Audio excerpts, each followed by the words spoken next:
दूसरी सूरत क्या थी कि आपको सोना खरीदना है करेंसी से, रुपये पैसे से, ठीक है। तो इसका क्या तरीका है?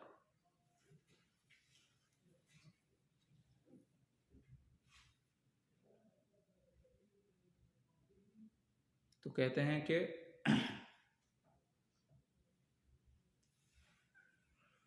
इसमें एक शर्त है और वो है तकाबुज़ की, तकाबुज़ की शर्त है, ठीक है। आप रुपये लेके गए और कहा कि मुझे सोना ख़रीदना है, इतना तय हो गया, तो उसी मजलिस में आप पैसे दीजिए और दुकान वाला आपको सोना देगा, ठीक है। वो रुपया अपने कब्ज़े में ले ले, आप सोना अपने कब्ज़े में ले लीजिए, तो जायज़ है। इसमें तकाबुज़ की शर्त है, यानी इसमें भी उधार जायज़ नहीं है, इसमें भी उधार जायज़ नहीं है। यानी ऐसा दुरुस्त नहीं है कि आप सोना ले लीजिए और कहे कि पैसा मैं 6 महीने के बाद दूंगा, या कुछ पैसे ले लो बाकी पैसे बाद में दूंगा, तो ऐसा जायज़ नहीं है। या ये यूँ कि आपने पैसा कह के मैं पैसा दे देता हूँ पूरा, सोना मुझे 6 महीने के बाद चाहिए, आप मुझे सोना 6 महीने के बाद देना, तो ऐसा भी जायज़ नहीं है, उधार नहीं होना चाहिए, ठीक है। उस मजलिस में सौदा तय हुआ और उसके बाद दोनों अपना अपना सामान अपने अपने कब्ज़े में ले ले, जायज़ नहीं है। बल्कि सुबह से शाम तक भी लेट करना जायज़ नहीं है। सुबह में आपने तय किया, बोला मैं शाम में आके पैसा दे दूंगा, सोना दे दो, नहीं, जायज़ नहीं। बल्कि बुक करना भी जायज़ नहीं। सुबह में गए और कहा कि ये सोना मुझे पसंद है, इसे मेरे नाम पे बुक कर दो, पैसा भी मेरे पास नहीं है, मैं शाम में आऊँगा ले जाऊँगा, ये भी जायज़ नहीं, ये भी जायज़ नहीं है। क्यों? मजलिस की शर्त है इसमें, और मजलिस ख़त्म हो गई सुबह में, अब शाम में आइए फिर से नए सिरे से सौदा तय कीजिए, जितने पर आप इत्तेफाक कीजिए, लीजिए, खरीदिए, बेचिए। सुबह जो तय किया था उस पर नहीं, ठीक है। यहाँ तक उलमा ने कहा है, ठीक है जी हाँ। इसलिए कि रुपया पैसा जो है ना, वो सोना ही का एक तरह से बदल है ना। यही हुक्म किसका होगा? चांदी खरीदने में भी, रुपये पैसे से आप चांदी खरीद रहे हैं तो उसमें भी ये शर्त होगी तकाबुज़ की, ठीक है, वरना जायज़ नहीं होगा, ठीक है। इसलिए कि तीनों हदीस आपने पढ़ी है, तीनों में जो है ना यदन बेयदिन की शर्त है ना, हाथों हाथ होना चाहिए, नकद होना चाहिए, ठीक है। चलिए, एक तीसरी सूरत बनती है। तीसरी सूरत क्या है? हाँ, कि आपको सोना खरीदना है, सोना के बदले में नहीं, या करेंसी से नहीं, बल्कि कोई सामान है आपके पास, कपड़ा है, खाने की कोई चीज़ है, गाड़ी है, मकान है, कुछ भी है, आपको सोना चाहिए, आप दुकानदार को मुझे सोना चाहिए, इसके बदले में मैं तुम्हें अपनी गाड़ी दे देता हूँ, एक फ्लैट दे देता हूँ अपना वाला, है ना। वाटर सिस्टम बोलते हैं? वाटर सिस्टम बोलते इंग्लिश में, water system, water water barter system, अच्छा, ठीक है। तो ऐसा भी होता है शायद, या कभी हो सकता है ऐसा भी हो, तो ऐसा कर सकते हैं, सामान के ज़रिए से सोना खरीद सकते हैं। जवाब जी हाँ, खरीद सकते हैं, जायज़ है, ठीक है। और इसमें न तमासुल की शर्त है और न तकाबुज़ की, इसमें आप उधार ले सकते हैं, उधार दे सकते हैं, ठीक है। इसमें कोई हर्ज की बात नहीं है। आप सोना ले लीजिए और कहिए कि मैं सामान आके बाद में दे दूंगा, या आपने अपना सामान उसको दे दिया और कहे सोना मैं बाद में के ले लूँगा, तो इसमें यदन बेयदिन की क़ैद और शर्त नहीं है, ठीक है। तो हमारे सामने जो है ना 3 सूरतें आई, सोना को सोना के बदले अगर ख़रीदना है या चांदी को चांदी के बदले, तो इसमें क्या है, दो शर्त है, तमाथुल और तकाबुज़। वज़न और मकदार बराबर बराबर होना चाहिए और हाथों हाथ लेन देन हो जाना चाहिए उसी मजलिस में, उधार का मामला नहीं।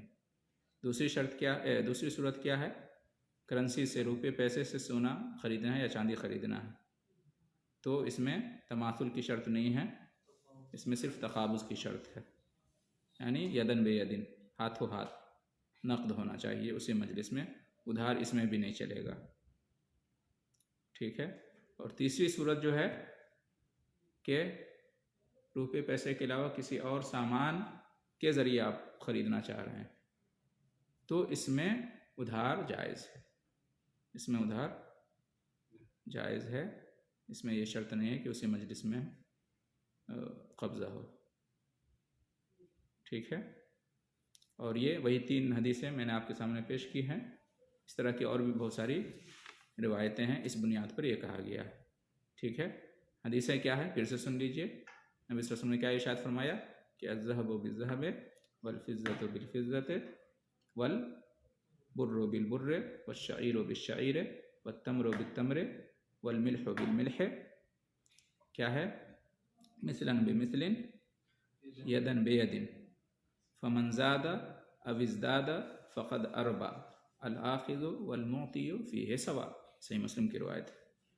दूसरी रिवायत में है कि उमिरना अन्नबी अज़्ज़हबा या अमरना अन्नबी अज़्ज़हबा बिलवरक़े वलवरक़ा बिज़्ज़हबे वलबुर्र बिश्शईरि वश्शईरा बिलबुर्रे यदन बेयदिन कैफ़ा शेना, कैफ़ा शेना।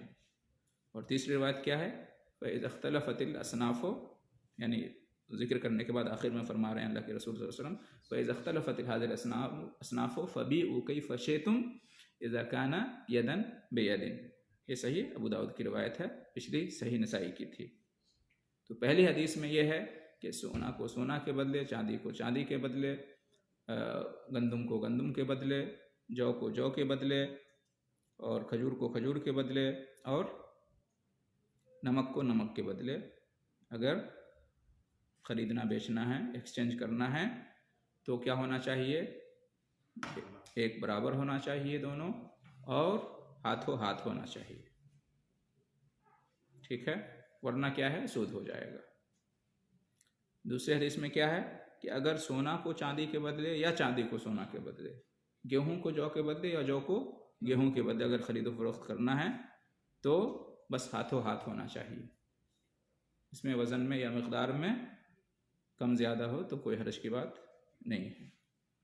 ठीक है। इसी तरह से तीसरी हदीस में ये बयान किया गया है कि जब ये जो असनाफ़ी रिबवियाँ हैं, अशियाए रिबवियाँ हैं, ठीक है, अगर जिन्स अलग अलग हो, मुख्तलिफ हो, जो आप ख़रीद रहे हैं और जो बेचने वाला बेच रहा है, दोनों की जिन्स अलग अलग हो, एक तरफ सोना दूसरी तरफ चांदी, एक तरफ जौ दूसरी तरफ गंदम मिसाल के तौर पे, तो ऐसी सूरत में फरमाया कि जैसे तुम चाहो बेचो, जब हाथों हाथ हो। शर्त यह है कि हाथों हाथ हो।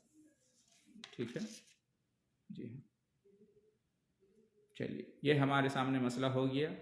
अब आइए हम देखते हैं कि क्या इसमें ख़रीदने बेचने वाले गलतियाँ कर रहे हैं, करते हैं बाज़ार में, मार्केट में, या नहीं कर रहे हैं। कर रहे हैं। क्या कर रहे हैं, सोना को सोना के बदले ख़रीदते हैं तो क्या करते हैं, कम ज़्यादा हो जाता है। दूसरी चीज़ क्या है, उसमें क्या होता है कि आपके पास पुराना सोना है और नया सोना आप ख़रीदने गए, तो वो आपसे पैसे भी लेते हैं, है ना। सेल और बाय की अलग अलग रहती है। हाँ रेट भी अलग होता है और वेट भी कम करते हैं। हाँ, वेट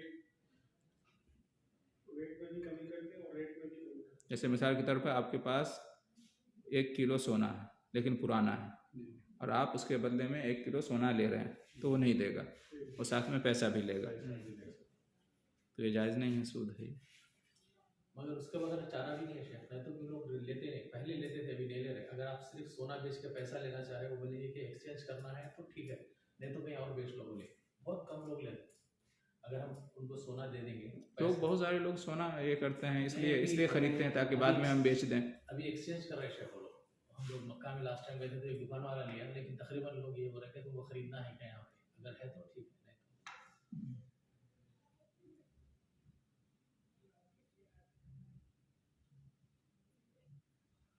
और अगर खरीद भी उसकी ले- एक सूरत ये है जी कि आप उसको बोलें कि मुझे पैसे दे दो और फिर उस पैसे से आप सोना खरीद लें वहीं पे उसी में, ये जायज़ है, ये जायज़ सूरत है।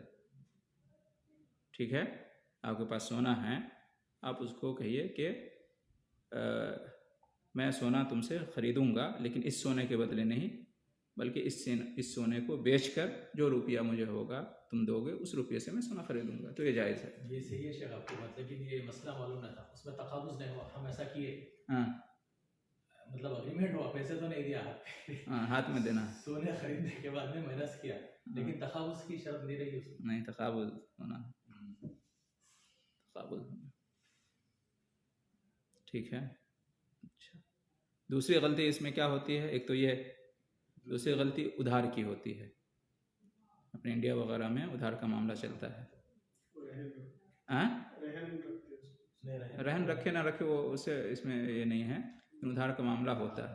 जैसे मिसाल के तौर पे हमें मालूम है कि आमतौर से शादी जो है ना फला मौसम में होती है, तो उस वक्त जो है ना सोने का रेट बढ़ जाता है, तो आप 6 महीना पहले ही जाके सोनार से बात कर लीजिए कि मैं पैसा तुम्हें अभी दे रहा हूँ लेकिन ये सोना जो मुझे 6 महीने के बाद चाहिए, तो ये जायज़ नहीं है, ये जायज़ नहीं है। अच्छा, सोने को बुक करने मतलब डिज़ाइन देने का है, मेरे को ये जो दुकान में है वो पसंद नहीं है, मेरे को जो पसंद है दूसरा है, मैं बोलूँगा कि मुझे ऐसी ही चाहिए ये डिज़ाइन। हाँ, वो लोग अपने ला के फिक्स हो गए, नहीं, रेट फिक्स नहीं करना, रेट फिक्स नहीं करना, दुकानदार बनाएगा भी नहीं, रेट फिक्स नहीं करना है। आप रुके मुझे इस तरह का डिज़ाइन का चाहिए, डिज़ाइन भी करेंगे, उसको क्या गारंटी है कि फिर आगे मैं खरीदूँगा, नहीं वो तो कुछ एडवांस दे सकते हैं। तो वही फिर रेट फिक्स होना है। नहीं वो रेट फिक्स करके वहाँ पे नहीं होगा फिर।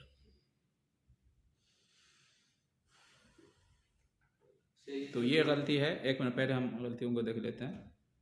ये मतलब पैसा अभी दे दो और सोना 6 महीने के बाद चाहिए, तो ये जायज़ नहीं है। या ये कि कहे कि सोना अभी दे दो मुझे, अभी हमारे घर में शादी है लेकिन पैसा नहीं हमारे पास, तो सोना दे दो और मैं 2 महीने 4 महीने के बाद पैसे ला के दे दूँगा, तो ये भी जायज़ नहीं है। उधार में ना सोना होना चाहिए और ना उधार में कीमत होनी चाहिए। जी, और मतलब उससे उसको तो नगद दे दे रहे शेफ पैसे। और ये जो तीसरी सूरत बताई थी कि अगर मतलब सेम चीज़ ना हो या रुपये पैसा ना हो बल्कि तीसरा कोई सामान हो, तो उसमें तकाबुज़ ज़रूरी नहीं है। सऊदी अरब की जो फतवा कमेटी है उसके फतवे में मैंने ये देखा है। ठीक है, उन्होंने कोई दलील या कोई सबूत पेश नहीं किया है, लेकिन उन्होंने ये जिक्र किया है, तो मैंने आपके सामने बयान किया है। वो शायद इससे दलील पकड़ते हैं कि इस हदीस में क्या है कि जब सिन्फ मुख्तलिफ हो तो तुम जैसे चाहो बेचो, जब हाथों हाथ हो, है ना। तो ये जो कहा सिन्फ मुख्तलिफ है, तो सिन्फ से मुराद ये इन्हीं 6 चीज़ों में की सिन्फ। मालूम है इससे ये हुआ कि अगर 6 के अलावा कोई 7वीं सिन्फ हो, जिन्स हो, तो उसमें ये क़ैद भी ज़रूरी नहीं है हाथों हाथ की। शायद इस तरह से दलील पकड़ी, वल्लाहु आलम बिस्सवाब। और इसमें क्या सूरत हो सकती है आप लोगों के इल्म में, नाजायज़ होने की सूरत? नाजायज़ होने की शेख अभी क्रेडिट कार्ड पे ले रहे हैं, मतलब उसको तो दे दे रहे पैसे, लेकिन हम तो उधार ले रहे हैं, बाद में बैंक को देंगे। हाँ, तो क्रेडिट कार्ड का इस्तेमाल तो उस दिन भी कहा कि जायज़ नहीं है, पिछले दर्स में तो ये हुआ था। हाँ, शेख और एक चीज़ है इसमें कि जो है बेचने वाला जो है पहले जब शुरू में जब मैं आया था, और ये एक मिनट, यहाँ पे एक वो हदीस भी है कि नबी सल्लल्लाहु अलैहि वसल्लम के पास खजूर लेकर आए, तो पूछा कैसे खजूर लेकर आए, तो उन्होंने कहा कि 1 सा के बदले 2 सा, मतलब उम्दा खजूर जो है ना 1 सा, और जो घटिया खजूर थी वो 2 सा, इस तरह से एक्सचेंज करके लाए हैं। नबी सल्लल्लाहु अलैहि वसल्लम ने मना किए कि ये जायज़ नहीं है।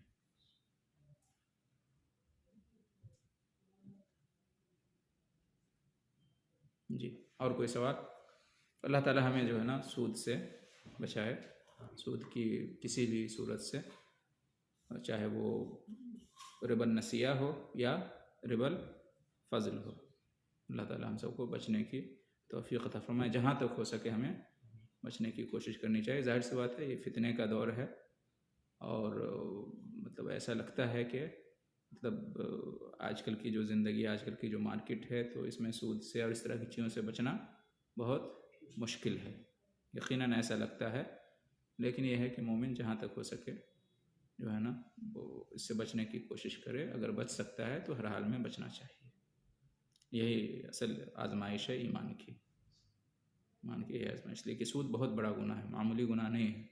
सूद बहुत बड़ा गुनाह। अल्लाह ताला हमें इससे बचाया।